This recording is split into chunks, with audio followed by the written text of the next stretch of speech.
Willie, the greatest home run hitting catcher in the history of the game. Ted Robinson with the call. Home run number 352 as a catcher for Piazza, passing Carlton Fisk. Mike enjoyed the moment, even came out for a curtain call, waved his helmet, and cracked a rare smile. J-So couldn't hold the lead. Giants came right back to even it up. Edgardo Alfonso's single made it 1-all. Score all knotted up. The Mets then caught a break when J-So bunted. The pitcher, Jerome Williams, throws it away. That allows a run to score. And the Mets were on top again by a count of 2-1. Kaz Matsui played his best baseball at Shea, went deep, made the throw. Jason Phillips stretched as far as he could to get Dallimore. When the Mets scouted Matsui, they felt his defensive skills warranted them, asking Jose Reyes to change position. Good range, strong arm. Cameron picked off third. No, the throw gets away. Safe or out? Umpire says you're out. So Art Howell comes out of the dugout to argue the call. He touched base before he was tagged. You make the decision. Cameron tries to get back to third, turns, heads home, looks back. The throw beat him home.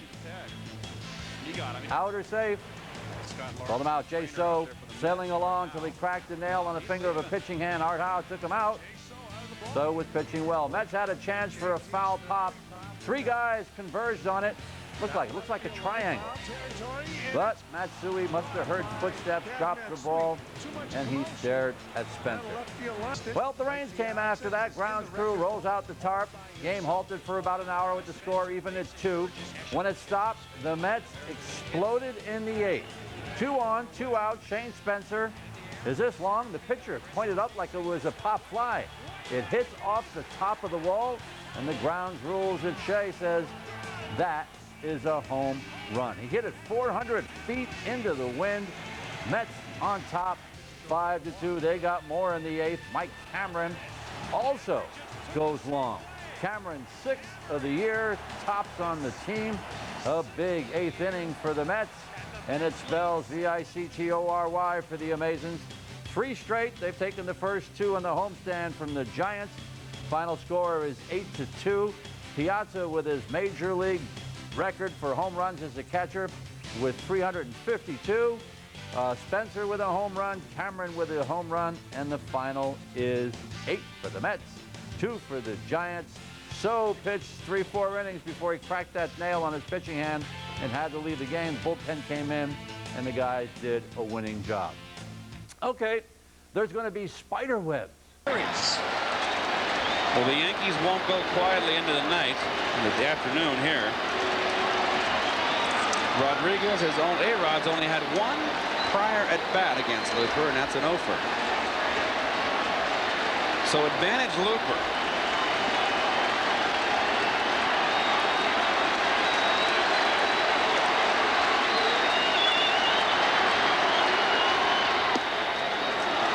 That's a ball.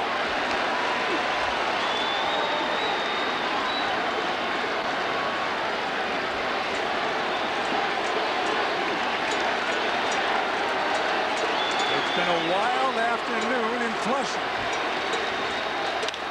Ground ball to third. Wigginton got it at second. Ball game is over.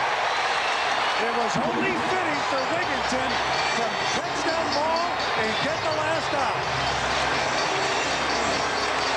A full house came to see a good ball game. Whether you're a Yankee fan or a Met fan, it was a heck of a game.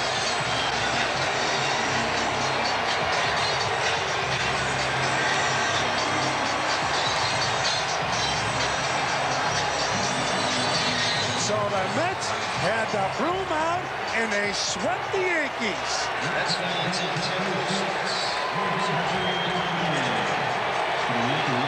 That's a happy group right there, Keith. Well, he's not happy, No. but he'll get over it.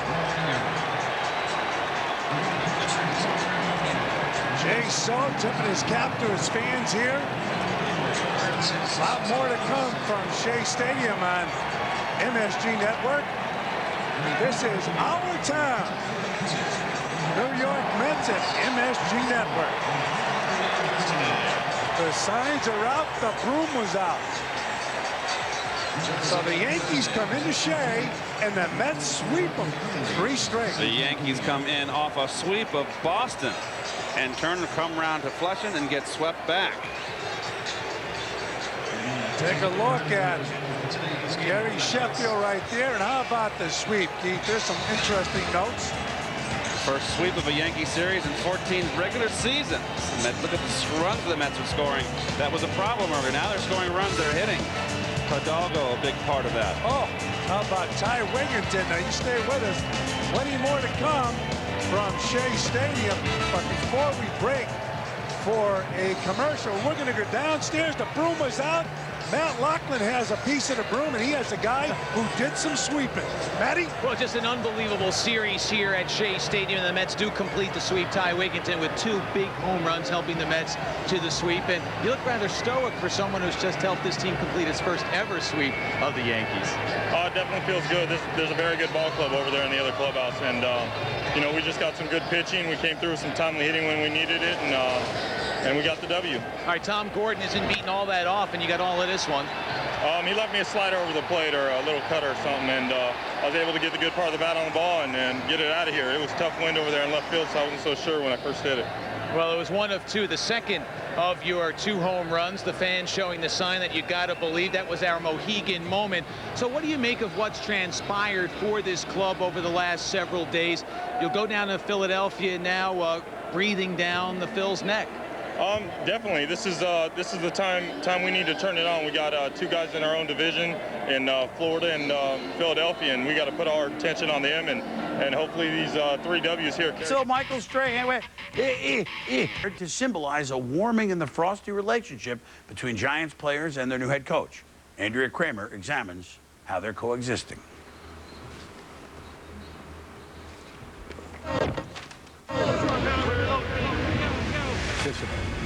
Good habits. Effort. Touchdown, Giants. Give great effort. Strahan got in there and got him. Everything else will take care of itself. Oh, yeah. In a very short amount of time, I've tried to explain the things that I believe in to my football players. You have to all look uniform, wear the same outfit in practice. We're used to, be varied. Got to be early to meetings, sit up straight. There's no chit-chat messing around in the locker room. I would look and go, what the heck does that have to do with football? What does it have to do with football that have you come to learn? I haven't learned yet. I think they soon will understand that there is a meaning to all these things that they call petty and puny and all of these little detail things. When the New York Giants hired Tom Coughlin in January, they knew they were getting a teacher, a disciplinarian, and a proven winner. They also anticipated that there would be resistance from the players. I saw something that was going to be inevitable. Those of us who were in the military, there's a great term, and I've talked to military people about it, called barracks bitching. And they'll tell you that if you have an army that doesn't do that, you have an army that won't fight. Coughlin, who detailed his extensive system of fines in a 7-page PowerPoint presentation, instilled his rules and created resentment. Several players complained to the union about being overworked in the off-season. Since the season started, some players were fined for not arriving 5 minutes early to meetings. Why was it important for you to contest the fine for not being early enough? Because that's $1,000, and I wasn't late. And as far as like filing grievances and things like that, that's just what you have to do. That's the nature of the beast. Nothing personal against him, just like getting fined isn't personal. But everybody's taking it and has run with it, and they act like we come with pitchforks and we're ready to burn him at the stake, and that's not the case. I think a lot of people assume that he's just a jerk to us at all times, which is not true. How are the players adjusting to Tom Coughlin? Well, you just follow the rules. You're not gonna make him change his rules. So why fight it? While Coughlin maintains he has not changed, the players perceive a difference. He's starting to smile. He sees that it makes a difference to be personable with the players. I think before the last few weeks, it was really tough for any player to say that you've ever seen his teeth outside of, when he was yelling. Or that you've ever seen him without a scowl on his face, or he's ever walked past you and said, good morning. I've always said good morning. I don't remember walking by but maybe I had something on my mind that I was, that I was thinking about something else, but I don't ever remember not saying good morning to anybody. At one point, it felt as if he wasn't human, like void of all human emotion. But now I think he's given us what we want in that sense, and we're trying to give him what he wants in the sense of how we play and prepare. What, if anything, did you, as a team leader, say to him about this issue? I told him, I said, fear is not going to help us win games. That's all fear does is build animosity. And I told him that. I mean, I told him things like, when you talk to us, don't read off a sheet of paper. Talk to us from your heart. Nobody wants to hear it off a sheet of paper. And I will say, I was surprised to see him actually do it. I've had a couple of good, solid conversations with Michael Strahan, and I have listened to the things he said. Now, whether or not that's what was exactly exchanged, I can't tell you that. And the way that I present myself is the way that I present myself. How has it come about that the relationship between the players and Tom is less adversarial? How has it become less adversarial? Because we're winning. Andrea, thank you. There's Michael Strahan. Meiser Asturias now is going to hit.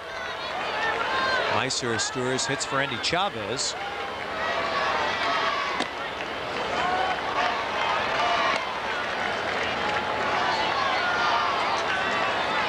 So a sad day for the Expo fans. I'm assuming that this is not on television in Montreal.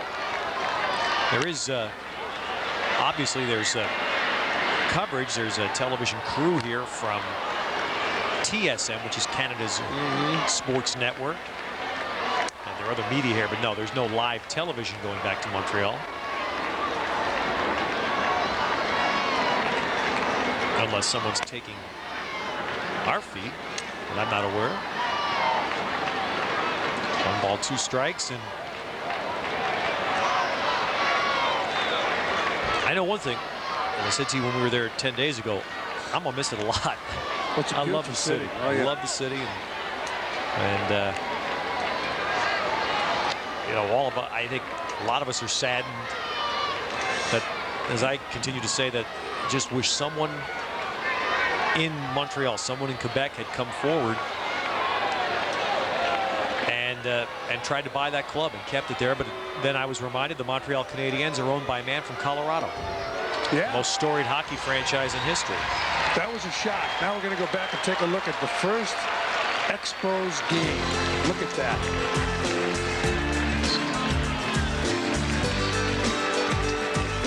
Here it is at Shea, April the 8th, 1969. Gene Mauch and Gil Hodges.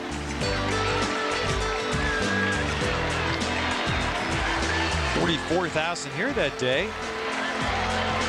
That's Al Jackson on the mound as Rusty Staub goes deep for Montreal in that game. And the Mets got a late rally. They got 4 in the 9th inning. Duffy Dyer hit a 3-run home in that bottom of the 9th, but the Expos hung on for an 11-10 victory. Don Shaw, who would pitch for the Mets, got the win that day. Cal Kuntz the loss.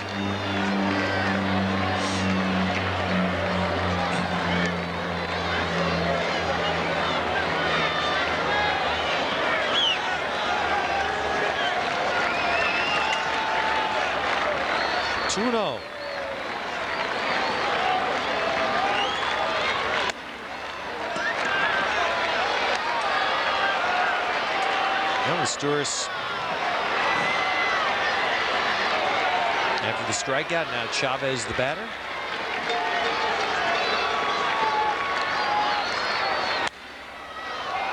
Swinging away at 3-0, Andy Chavez.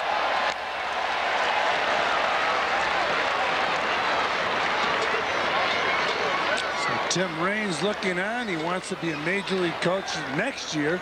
He joined the Expos after his Florida State team completed their season. He managed that team. So The Rock wants to be a coach, and will he be a coach in Washington? 3-2 now to Andy Chavez, and the Met fans out of a terrific final day crowd. 33,569 standing as Fortunato goes for the finish, and on a ground ball to second base, The New York Mets win their final game of the season, and we officially say au revoir à les Expos. So Frank Robinson signaling over to Art Howe. How about that? Well, it's a sight we've seen every stop the Mets have made the last couple of weeks. Yeah. And again, you use the word fraternity. That's a fraternity also, the big league managers. And Art Howe just managed his last game for the New York Mets. I'm sure he was looking Matsui, Reyes, a healthy Piazza, David Wright. And Fran, let's say this. We didn't talk about Art Howe during this game. The way Art Howe handled himself the last 2 weeks has, if there was, and I don't think there was much, but if there was any doubt about Art Howe's standing in baseball, it was thoroughly erased by how he handled himself the last 2 weeks. Absolutely, and this is it for Art Howe as he congratulates his team for the last time. John Franco, big afternoon. He came in and pitched the ball game in the 8th. And of course, Todd Zeile, his final at bat, a home run. He caught today. And let's not forget the future. Jose Reyes, 3 stolen bases. David Wright, his 14th home run of the season. So we saw some of the past, and Mets are hoping some of the future. And we saw history, so it's an interesting collision here as many people recording the Expos' departure from the field as the Mets. We'll come back with plenty more at Shea. To prove their worth this afternoon on the road, taking on the perennial playoff contending Green Bay Packers. Let's go to a rough and tumble matchup at Lambeau Field. Tiki Barber gets his helmet ripped off there. Yeah, he's right. Definitely not good sportsmanship. First quarter, a missed opportunity. Giants looking to score when Kurt Warner gets picked off in the end zone by Darren Sharper. This was a defensive struggle with no score come halftime. Now, the Giants defense just swarmed Brett Favre. Third quarter, William Joseph slams him to the turf. Favre was in excruciating pain and would leave the game with a head injury.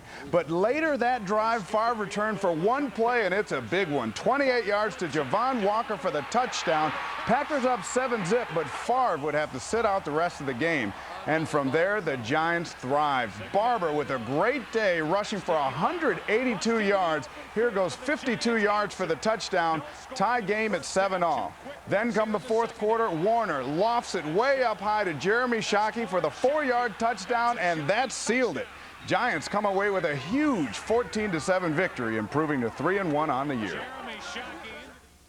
We've defied odds, but I think we've lived up to the expectations that Coach Coughlin set for us. He had high hopes for us, you know, regardless of what anyone else said, because he knew we had talent. He knew that we had a burning desire to win, and it's starting to show up and pay off. Meanwhile, the Jets are still in action in Miami. Right now, Gang Green leads 17-9 in the third quarter. Moving on to baseball, it's the last day of the regular season, and we finally know the Yankees playoff matchup. It'll be the Yanks facing the Minnesota Twins in the ALDS. Game 1 is Tuesday night, 8 o'clock sharp in the Bronx. Meanwhile, today in Toronto, Joe Torre appointed Ruben Sierra as the Yankees' honorary manager of the game. He held his own, and Bernie Williams wasn't too shabby either. Tied at 2 in the 8th when red-hot Bernie blasts a solo shot, putting the Bombers on top to stay.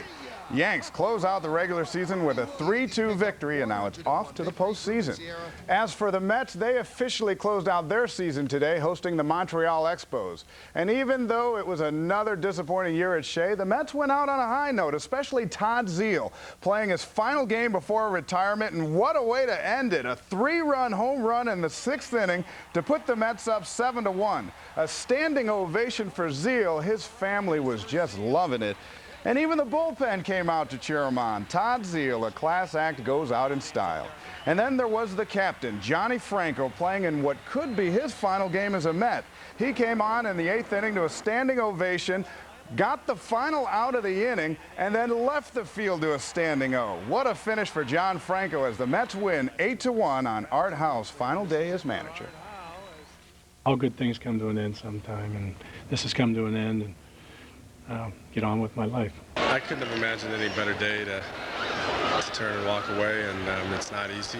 You know, he's been 16 and I'm on 21 years, so this is all we know how to do. So, it's, you know, if it is the last year for me, it's going to be a little adjustment, but we'll have to see. Very emotional. Meanwhile, the final piece in the baseball ago, and they did confirm this, that Willie Randolph has been named their new manager. Randolph did return to Shea today for a second interview, along with Terry Collins and Rudy Jaramillo today. And Omar Minaya did talk with Randolph and talk with the other two, but now we understand the sources who talked to us tonight told us that it's a 3-year deal, that Willie Randolph is the new manager of the New York Mets. It's his first managerial job, and New York has its first African-American baseball manager, Willie Randolph. It'll come tomorrow, the announcement, the official announcement. Now, let's talk about his uniform for the team he cheered for growing up. That young Mets fan back then, Willie Randolph, is now the Amazons manager. Randolph was officially introduced this afternoon at Shea Stadium after signing a 3-year contract. For Willie, it's a dream come true, landing his first ever managerial job. Jenna Wolf has more. How you guys doing? Everybody all right? Good. It's still blue, just a different shade. Still pinstripes, only far less symbolic. It's still Willie, though in a far bigger role. The former Yankee coach is now at the helm for the New York Mets. They'll see early on what I'm all about in spring training, just by my work ethic, my enthusiasm. And I think that even though I was a Yankee for a lot of years, I think people see me as a New Yorker. With a vote of confidence from his former employers, Randolph embarks on a new challenge, though he's hoping for some success by osmosis. If I'm not mistaken, he has 6 World Series rings. If you are part of a team and you walk into a clubhouse and you have 6 World Series rings, that gives you credibility. It also gives you a hand cramp, so Willie Randolph will leave the Yankee rings at home and start fresh. Willie, what do you say to the naysayers who say a lack of experience might be one of the reasons you might not have gotten jobs in the past? Well, that's fine. I mean, I think you have to always prove yourself. You know, I have no problem with that. I have thick skin. I grew up in this town. You know, I don't understand when people think I'm going to have a problem with that. And I felt to myself, if I'm going to take a chance on hiring a manager, which I'm going to have to take a chance, Willie, for me, was what I call a good risk. He learned baseball growing up in Brooklyn. He learned winning coaching the Yankees. Now he'll combine the two in his most challenging role yet. Willie Randolph is the new manager of the New York Mets.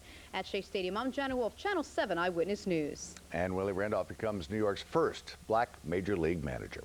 Elsewhere. Beginning in April, Willie Randolph is judged by wins and losses. Hi, and welcome to Sports Desk, presented by Toyota. Yes, similar judgments have been overwhelmingly affirmative so far this season for the Giants and the Jets. We'll check in at both practice sites as the weekend beckons. But we do open with the man who was raised in Brooklyn, played in the Bronx, and on Thursday, Steve, became the King of Queens. You saw the announcement live here on MSG. He's never managed at any level. Most of his playing career and all of his coaching career was with the Yankees, where the boss spent money, and double switch is something those poor saps in the other league had to worry about. Yet none of that was enough to convince the Mets that Willie Randolph wasn't perfect for this job. The 18th manager in Mets history is Brooklyn raised and the first black manager in New York baseball history. But years from now, Randolph would prefer to be remembered as a winner, which is what he was during an 18-year playing career and a coaching stint with the Yankees that garnered the last 4 of the 6 World Series rings that he owns. You're looking at the homegrown duo that will shape the Mets' future. A general manager from Queens, a field manager from Brooklyn, whose most recent learning experience came sitting side by side with the most successful present-day manager in baseball. Experience was unbelievable. I mean, and to be able to work with Joe Torre every day, to be able to rub elbows with him, just it was a tremendous experience for me. I feel Joe Torre is the best manager in baseball and a future Hall of Fame manager. So the experience for me was invaluable. And again, when I go to work every day, I think I learn a little bit about the game each and every day. And I've been a part of winning. As a player, was a champion. As a coach, obviously, being a part of this great run the Yankees have had, you know, I think I learned a lot from that, and it's been a great experience for me. To me, it's the ultimate thrill. You know, I think that young kids in general can kind of relate, or I can try to relate to them how it feels to be able to grow up in your hometown and play in the sandlots of Brooklyn, and all of a sudden sit in a State Stadium or beat Yankee Stadium and play for your hometown team. And now, as a manager, to get that opportunity, it's just the ultimate. So I feel a lot of pride now. To today, I feel like I'm very fortunate. I feel like, as a New Yorker, I can make a contribution to this organization, and I can't wait to roll my sleeves up and get going. I didn't get a chance to see the Mets play a whole lot. We just played them during the Subway Series, so I'll take a little time for me to get together with the organization and talk about some of the changes we need to make. But I mean, last year, again, they beat us 3 straight, so that's 3 out of 6 or something like that. But again, we'll address that a little later on. I mean, we have some things we have to shore up, maybe in the bullpen and things of that nature. But for the most part, the nucleus is pretty solid. A nice blend of some young players with some veterans. So I think that we'll tweak some things and be ready for 2005. Where our Matt Coughlin was at Shea for the unveiling. Later in the program, he will go one-on-one with the 8th man to both play for and manage the New York Mets. Now, Randolph received congratulatory phone calls from Reggie Jackson, Frank Robinson, and many former Yankee mates. His hiring at 3 years and just under $2 million is the first fingerprint left on the Mets by GM Omar Minaya. And it is a position Minaya says will require all 12 months of effort and attention. Matt Coughlin at Shea with the fully autonomous Mets decision maker. So on the day that Willie Randolph is named the 18th manager of the Mets franchise, the man who does the hiring is Omar Minaya. And Omar, talk about the qualities that you found most appealing about Willie that led him to be at the head of the pack at the end of this entire process. Well, the qualities of Willie's very obvious through the process. Here's a guy who's been very professional, whose leadership qualities are obvious, not only as a player, a guy who was a co-captain, if I'm not mistaken. You can tell his passion for baseball. You can tell his overall character as a family man. But at the end, you can tell that he's a winner. And you have to like a guy who's a winner. And Willie Randolph is a winner. To move this team forward, what is he going to have to do, aside from being a winner? What is he going to have to do in terms of molding this team, the club that you'll put together now in the offseason, to move them forward, to get this franchise going in the direction it wants to?